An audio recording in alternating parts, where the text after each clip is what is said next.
bener tante omongan Rasul yang mengatakan bahwa umat Islam di akhir zaman akan semakin rusak, agama akan semakin dihancurkan. Bahwa Rasul ngabogaan sifat wajib bener mustahil berarti ucapan Rasul pasti bener. Yuk, orang buktikan aja. 2 tahun belakangan ini umat Islam di Indonesia dibikin paranoid, dibikin takut ku media gara-gara tangkorak corona. Ari kana corona sieun, ari kana nyieun corona teu boga kasieun. Jacek ulama teh eta corona doang bobongkong.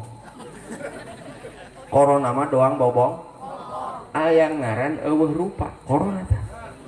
Hampura ieu bahayu kula nanya sabenerna ieu. Eta kira-kira bobongkong doang kumaha coba. Lamun orang lempang tengah peuting ka kuburan sorangan we sieun tah henteu. Ari ti beurang sieun tah henteu. Ari kitu bobongkong ayeuna peuting doang. Ih aneh. Nanti beurang bobongkong hees kabeh. Aneh. Lamun lempang dinu poek sorangan sieun tah henteu. Lamun dinu caang sieun tah henteu. Ari kitu bobongkong milih tempat. Ih aneh. Nanti beurang bobongkong hees kabeh. Aneh. Lamun lempang dinu poek sorangan sieun tah henteu.